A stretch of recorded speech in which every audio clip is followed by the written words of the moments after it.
This treehouse was built by the Treehouse Masters.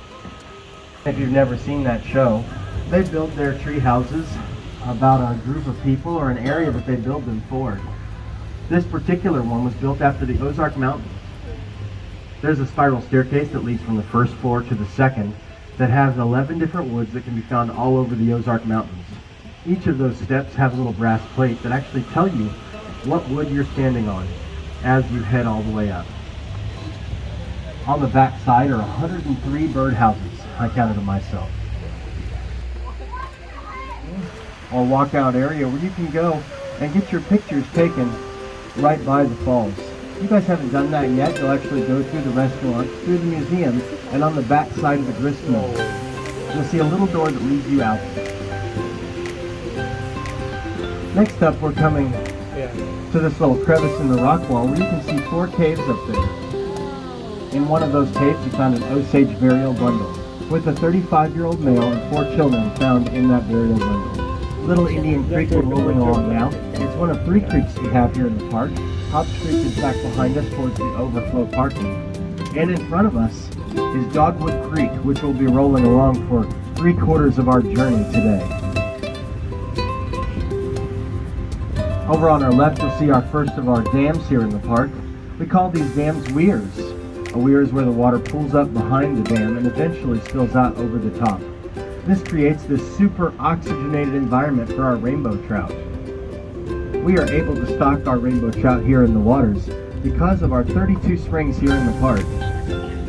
That water comes out at about 50 degrees, which keeps our creeks about 55 year-round. As we come across our first bridge, you're going to notice some of our ironworks. This one has sets of sabers on it. Most of our walking bridges from here on out have a matching set of ironworks, but there is one particular one that has a non-matching set. If you're the first to come and tell me about that non-matching ironwork, you win the no prize. As we come across this bridge, this begins our self-guided fishing area. You guys can come out here on a self-guided fishing tour for $15 an hour, and if you are a child, it's only $10 an hour. And if you want to take any of them home with you, it's $5.25 a pound. Between these 2 bridges is our 160-year-old Sycamore Grove. Over here on the left, you'll see 2 smaller sycamores. Those are the ones with the reddish-brown bark that seems to be peeling off. It is the biggest sycamore in this grove.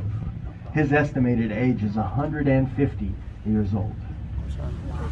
That, however, is not the oldest sycamore that we have in the park. There's a much, much older one that I'll be showing y'all a little later on.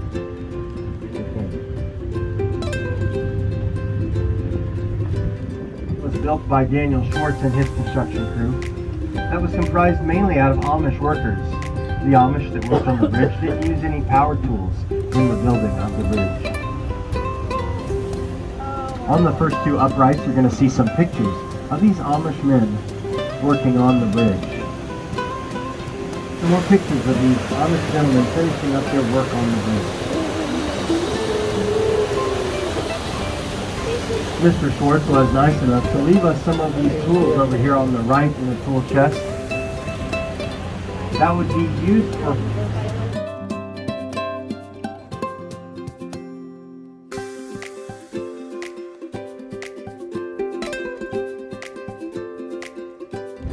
This chapel is called the Hope Wilderness Chapel. It was built in 2002 by the Dogwood employees. It's comprised mainly of shortleaf pine that was actually brought off the property. The floors are made of rough cut oak, and the ceiling's out of red cedar. We have 65 to 72 weddings here a year. And as we're getting a little bit closer, you'll see this building right by the front that we call the bride's quarters. They're never open unless she is around.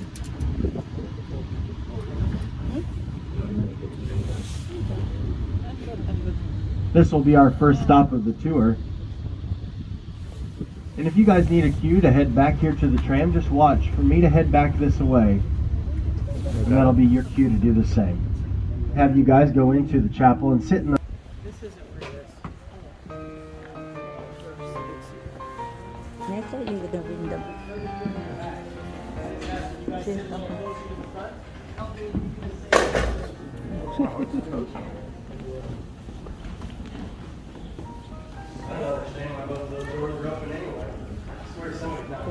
sit here. Down to the reception area now. As you guys are exploring a little later on, you'll see some double doors that go out the back that actually make that reception hall into a dance hall at the back.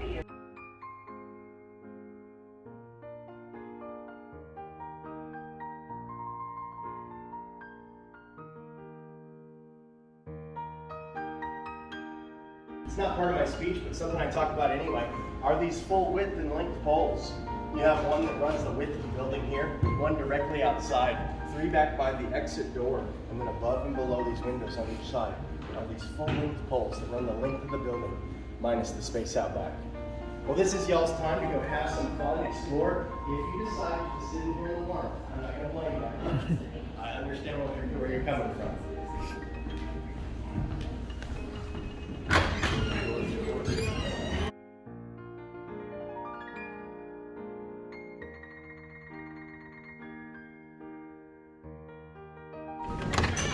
It's an old metal thing. You gotta kind of take the weight off of the door. These pieces of metal, okay. Thank you.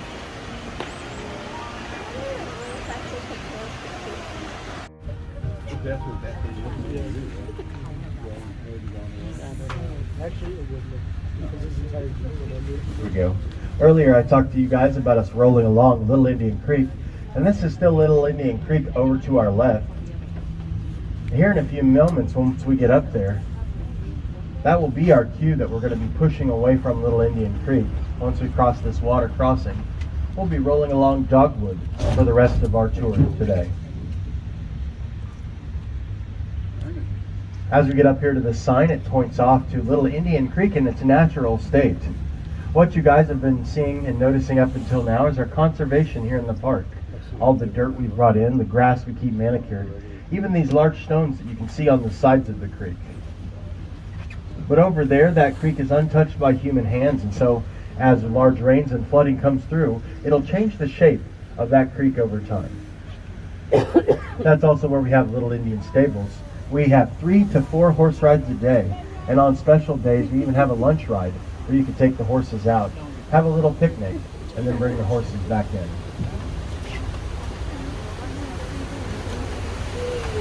My name is JR. Might be harder for you little ones to remember that, but for you old fogies like me, just think Mr. Ewing. But I swear I'm not a billionaire yet. I'm just working on it. Now we're coming up past the entrance to Little Indian Stables, and you're going to see Pine Ridge Pass. Pine Ridge is an old logging road that's been transformed into over a mile, and that's on both sides of Pine Ridge Pass. This sign up on the right is our signal that we're leaving our self-guided fishing area and the beginning of our guided fishing only tours. You guys can come out here on a guided fishing tour half a day. I'm sorry, 4 hours or half a day. Also, all the fishing from here on out is all catch and release. Is there anybody that noticed this greenery popping up in our creeks? In certain areas, you can see it pressing right up through the middle. That stuff is called watercress.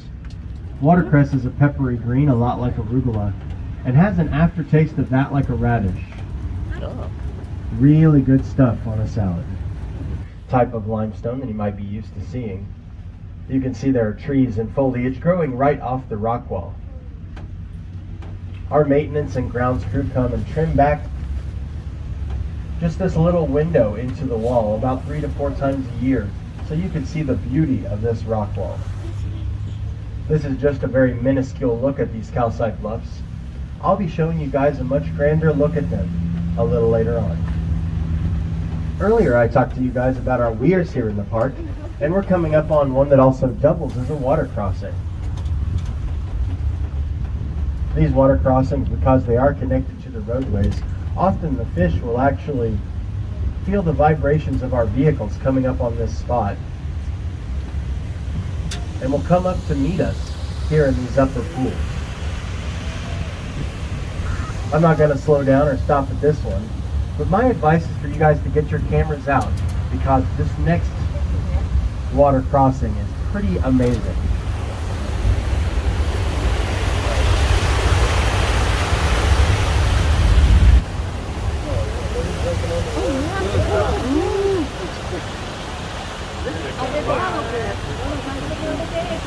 These are the rainbow trout. that I was talking about earlier. You can see that they have a pink stripe that goes down the side of their bodies. And on their bellies, they have this silverish-like stuff. So as you look down at them in the water, you can't help but see this rainbow that goes down the side of their bodies. A little bit of an optical illusion. We call this spot piranha pool because of this unique feeding frenzy they go into when we feed them. This is only about half the show over here. If you guys will look off on the other side, you'll see that some of my food fight over the tiny bits of food. You see them jumping and running? Now that we've given these guys a chance to feed them a little later on. But instead of throwing whole handfuls that you saw me do earlier, you can actually get quite a bit of joy out of throwing 1 or 2 pieces at a time. The fish hit the tops of the water just like they would if a fly or an insect hit the water.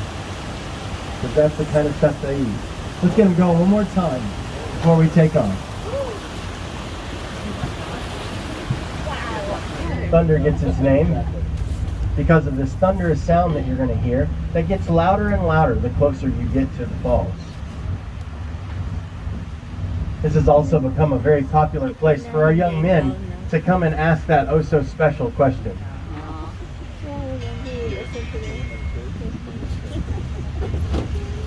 And as we come up on the falls, you'll see why. There's actually 2 waterfalls at the top that come together to make one waterfall at the bottom. I just asked that if any of you young men are thinking of popping that question today, if you could wait until the end of our tour, just in case of a negative outcome. It's easier to deal with 15 minutes of uncomfortability than an hour and 45. This next location we're coming up to is called Eye Level Crossing. I'm only going to be pausing here for about 5 to 10 seconds. So if you guys are wanting to get some pictures here at eye level, that is on the right, go ahead and get those cameras out and be ready.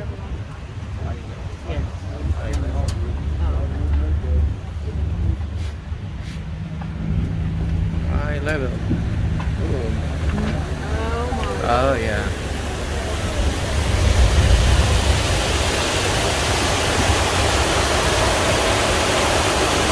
Is that high enough for you guys in the very back?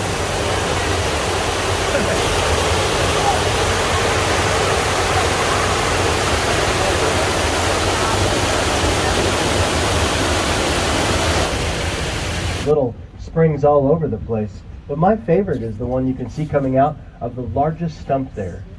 I forget the scientific name for this, but basically once the taproot of that tree goes down and hits that spring will then flow out until it kills the tree.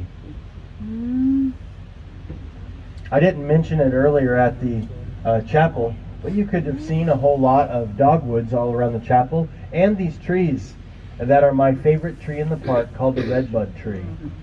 What's very unique about the redbuds is they don't actually just bloom out from the regular places that a flower would bloom from. They actually will bloom out of every part of the tree. You can see it right there popping right out. Later on in the year, you'll just see these huge trees with all these blooms popping right out all over. I'll be showing you guys quite a few of them. But I think right now that one over there that's leaning over the springs is probably my favorite redbud.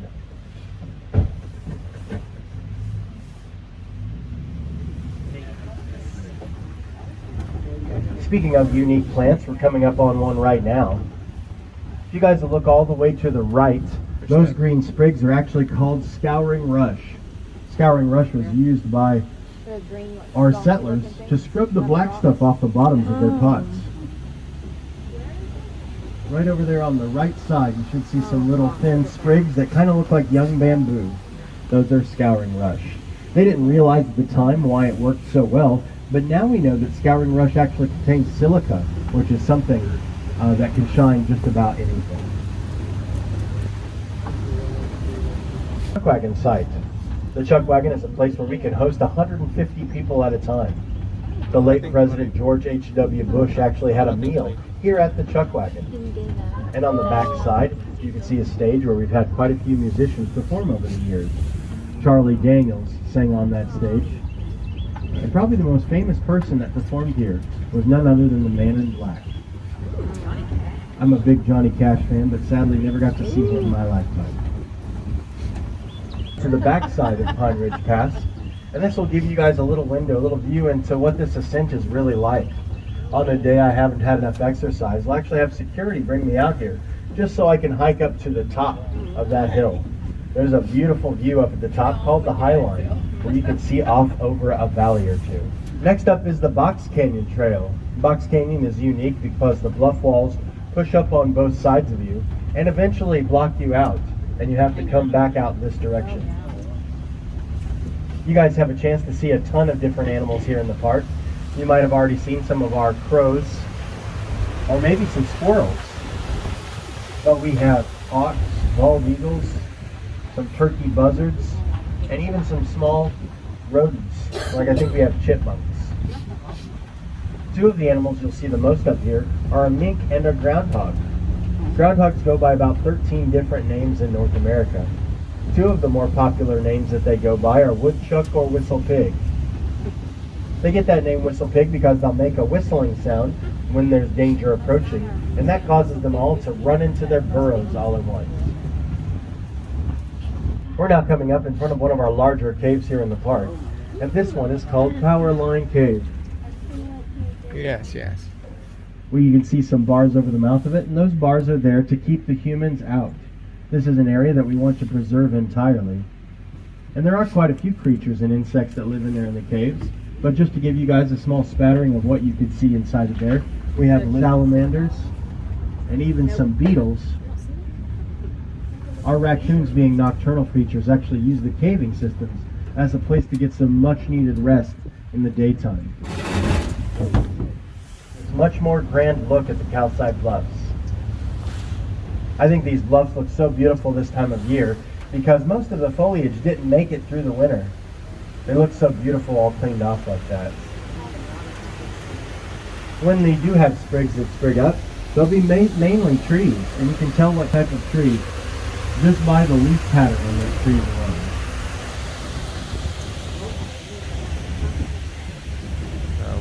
On the back side of the Calcite Bluffs, you're going to see a hole that, depending on the time of the year, use that hole up there for shelter.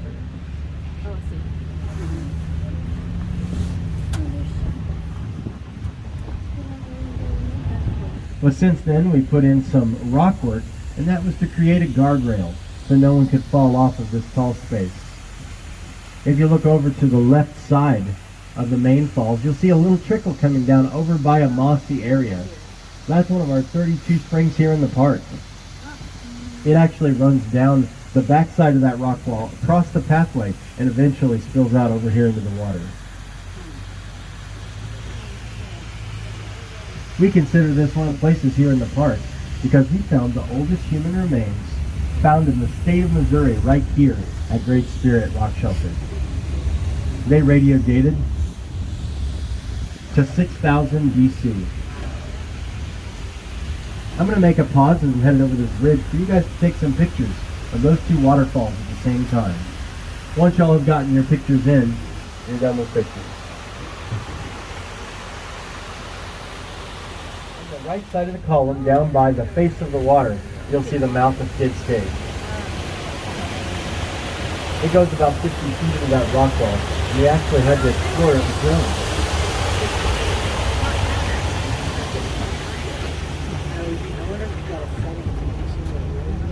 Next up is Fire Pit Cave. Fire Pit gets its name because our geologists found fossilized pieces of coal there in the cave. If you're having trouble seeing it, look all the way to the right side of the canyon, and you're going to see some more large bars over the mouth of that cave. They also found a hole in the ceiling of the cave that will be used for filtering out smoke when they had a fire going in the cave. This is our second and last stop of the tour, and our only make it all the way to the top of the waterfall. There's some real special stuff that you can see from over the top.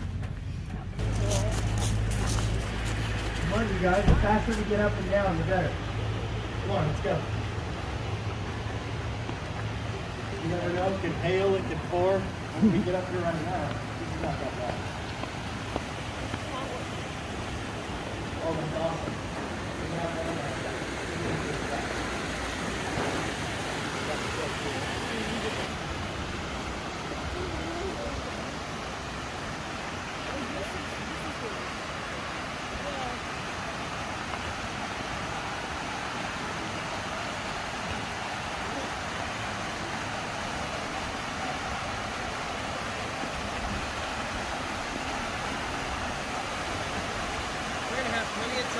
fish down here and to take pictures. Come on up to the top there.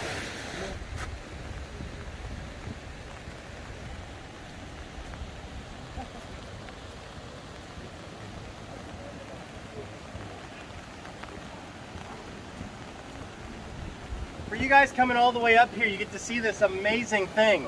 You get to see these huge fish move from over the top. And there are some big ones.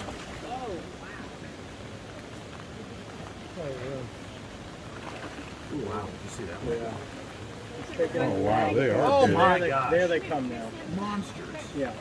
Once you guys are done having fun and getting some pictures up here, come on down and we'll feed the fish next.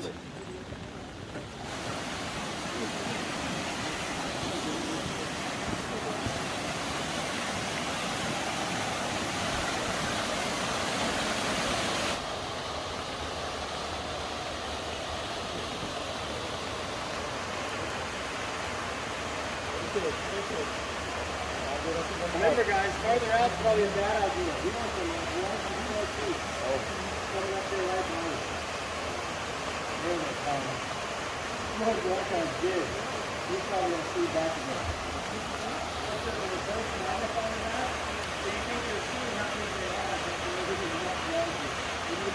This little space here is a non-natural dugout space that Mr. Morris created way before he was ever a millionaire.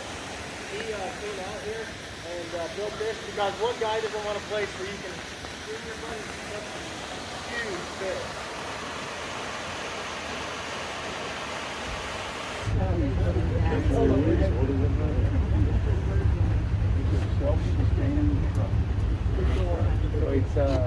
Are there any of you on here that know who Wayland Jennings is? Yes! Wayland and Johnny Morris are actually good friends. He came out here on his first fishing trip back before the inception of the park with one of Johnny's younger daughters. Back when she was little bitty, they caught their first fish down at that end pool. We ended up naming that pool Wayland Jennings Pool. Mr. Jennings had such a phenomenal experience that he ended up writing a song for Johnny called Ode to John L. If you guys are more interested in that song, we actually have the lyrics posted in the restaurant just behind the hostess stand.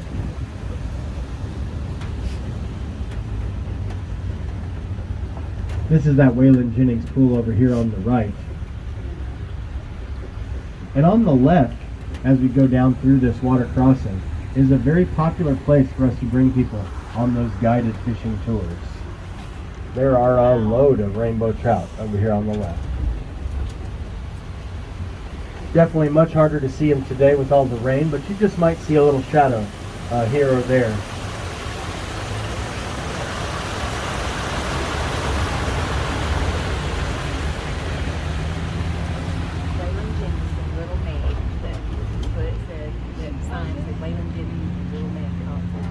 This next bridge that we call it Turtle Rock Bridge because of these interesting rocks you can see on the tops of the bridge. We think they look like turtle shells. Oh my gosh. So I did talk a little bit about the redbuds earlier. So this is the first I've seen of this, guys. You can see those buds are just pressing out from every part of the tree now. That's amazing. Oh, it is. They're my favorite bud. If any of you guys live in the area or are here for an extended stay, my advice is to make it down to Roaring River Park as you head on down that way. You're going to go through from this area 2 different towns. The one's called Eagle Rock and I can't remember the other one. But as you're headed down there, that little town has redbuds there that I swear are this big around. Just say massive redbud tree. You never see them that big. But they have them all over. They must have been planted there long periods of time ago. Our geologists first pulled these rocks out of the ground. They thought that they might be fossilized turtles, but we've since found out that these are just geological formations that have a fissure-like look to them. All of these rocks are called concretions, and the ones with the more rounded look are called septarian nodules. All of them come out of Oklahoma, and they come out of the ground looking just like this. Okay, so now for a more serious trivia. You guys thought that last one? I've got a crisp $5 bill for you. There are 3 of them there, and they're all 3 septarian nodules. take it as a real challenge. I've only had one little 9-year-old find them, and her parents told me, they're like, we didn't tell her anything. You said $5, and she looked at every rock in the park. Now we're coming down to Imagination Rock. But other than the animals up there, what do you guys think this guy looks like? Up there. Horse is a good one. Let's look for another answer. That's a cow. Right on. Bison are up there. Bear. Okay, a horse and a bear. Two good answers. I actually had a little boy on one of my tours tell me what he thought it looked like, and I really couldn't argue with him. He told me it looked like a rock. I guess it does kind of look like a rock.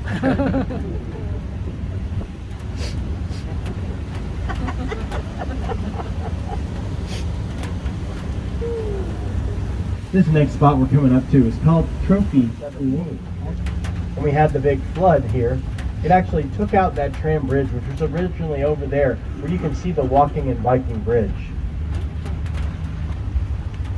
I kind of like it. It brought us a lot closer to these geological structures over on our right. I call this bridge Daffodil Bridge because of these amazing flowers popping up all over right here beside the bridge. The next spot that we're coming up to is called Emerald Pool. Emerald Pool gets its name because of the deep, dark, greenish blue color you'll see in the water.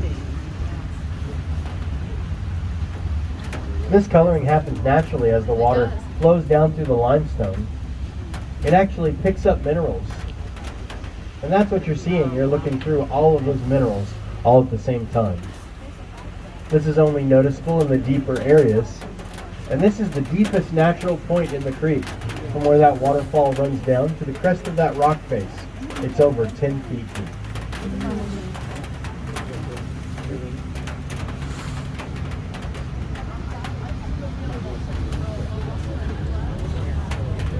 As we peel along to the more shallow areas, you'll see that that coloring disappears entirely as we move away from the deeper area. Here, Sycamore Stump is 275 years old. If you look at the buckling under that living limb, you can see that's just from the sheer weight of that limb alone. And on the backside, there's two fissures where some type of animal has actually been scratching away at the backside of Sycamore Stump. These cliffs are made of a much harder type of limestone than I showed you before. And this pool out here is one of the pools that we don't stock with our rainbow trout at all. You just might see some of our local fish out in these pools. We have perch, bluegill, sunfish, and even some small bass from time to time. These dolomite cliffs can be so beautiful in all of the different seasons of the year. As the spring is coming on, you can see some of the most beautiful stuff springing off the top of the dolomite cliffs. And in the fall, the most beautiful colors in all of the leaves. My personal favorite is in the dead heart of winter. You can see 20-foot icicles hanging off of these dolomite cliffs. Well guys, that about wraps it up for Missouri. Time for us to head into the natural state of Arkansas. I'm going to make a pause here just for you guys to take some pictures of the sign as we're headed into the state. Picture. That's all of you guys' first time in Arkansas? No. A whole lot of cameras coming out. We got it. You're saying he's in Arkansas? Well, we got to remedy that. Nana, boo. Head 300 feet up into the pasture. If you guys have any blankets, coats, jackets, cell phones, you're going to want to hold on to all that stuff because we won't be turning around for anything.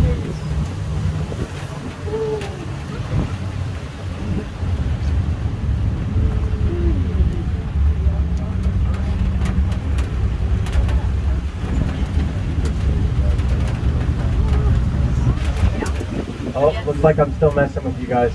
We're back in Missouri. And sliding into Arkansas. This first pasture that we're going to be headed into is called Whitetail Pressure. This is where you will find our single female whitetail deer.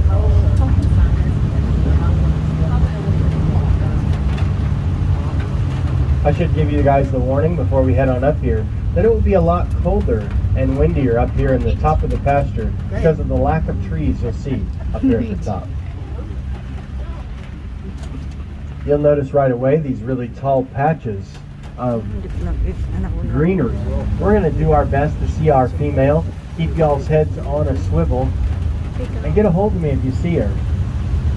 No guarantees.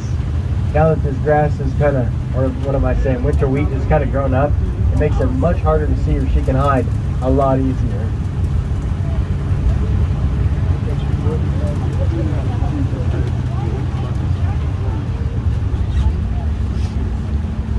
Hey, what's that? Turkey butcher? Oh, Thought yeah. for a second there I could see her, but I guess that's not her. On the tree here. Oh, yeah, everywhere.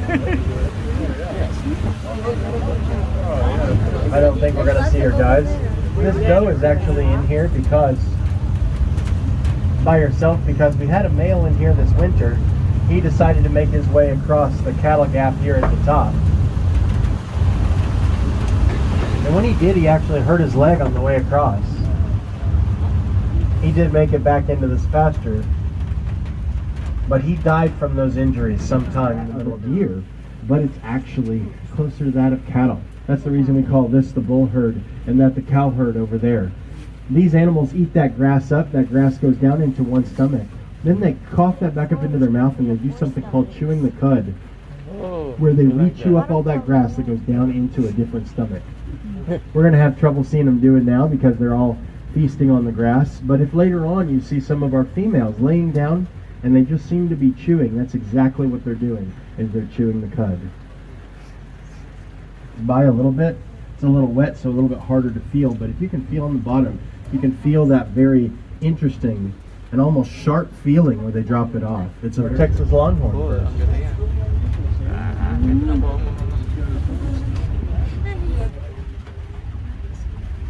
Well, I guess we'll switch gears quickly.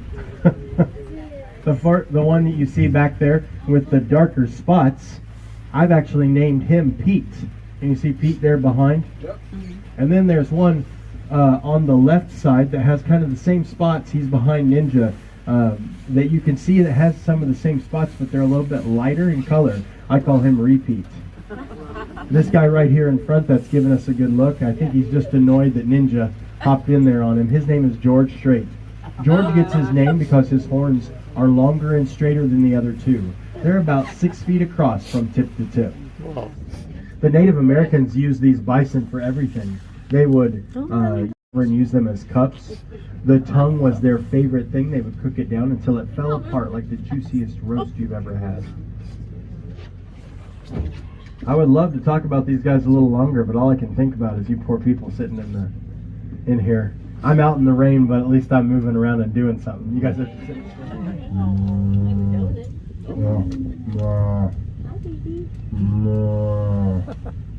I have had a little one sit there and maw at us for like 5 or 6 minutes while we talked before.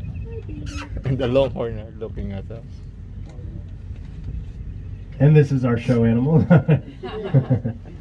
They don't actually see very well. They actually see in little fuzzy shapes and colors.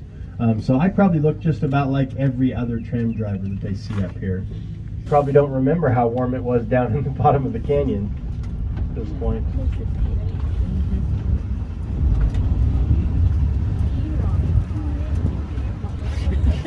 Look at those two.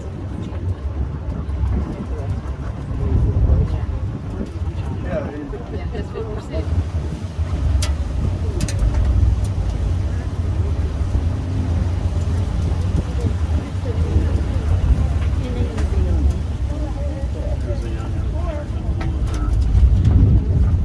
Our bison will roll up on their sides or even on their backs. Do this process called wallowing that tosses some of that loose dirt up through their fur and onto their hide. This keeps them cool and dry during the hot summer times of the year. During that time, our animals will spend most of their time down here in the watershed, doing their best to stay cool. I've taken you guys across about 3 cattle gaps already, but we're coming up on one here at the end that's much different. It's made out of concrete and will shake that trailer pretty hard. At the end of the watershed here, you'll see an earthen dam that's been put in to protect us against future flooding. On the back side are some large rocks and concrete that have been put in to hold that earthen dam in its place.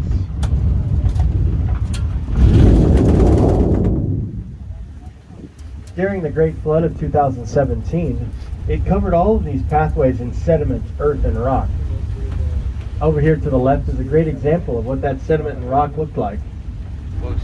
And when the floods originally came through in the breezeway where I picked you guys up, the water was originally over 6 feet deep and then came down to rest at chest height.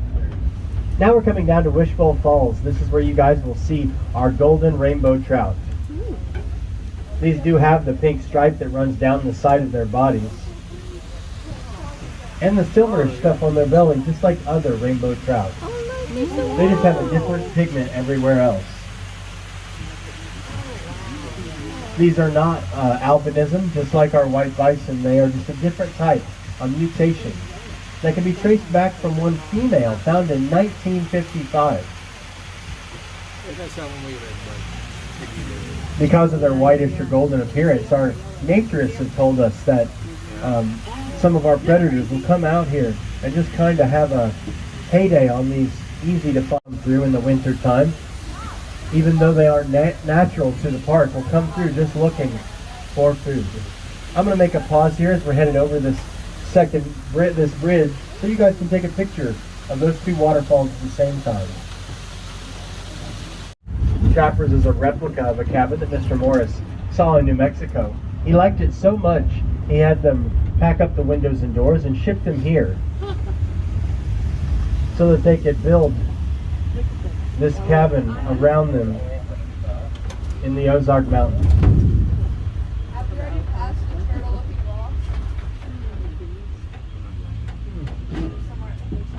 You giving any hints or guesses to lose money out of my pocket? That's not going to happen.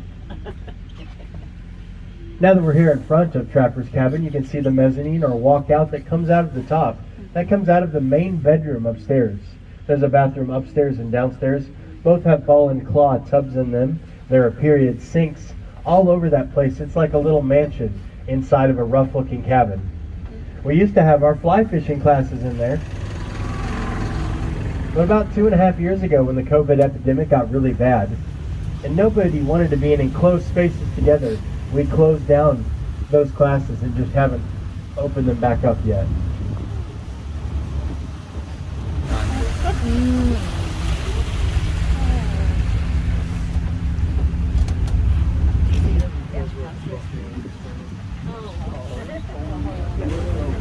Give you guys a chance to take some pictures of this sign headed back into the state. That is from the Arkansas side.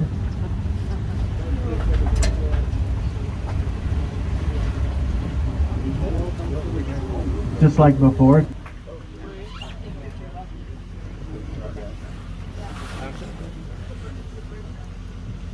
Ang baba.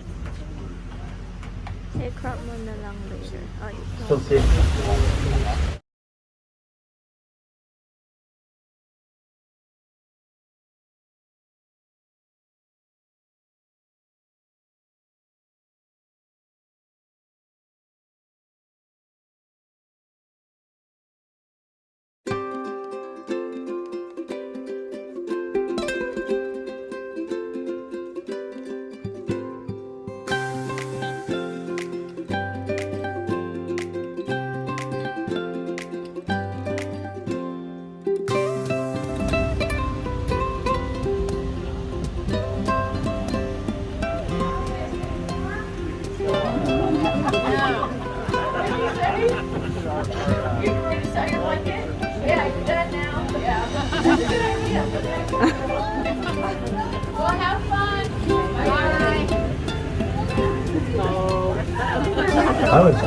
I was ready to see someone hold out a 20 or something. They didn't like theirs, right? They didn't have like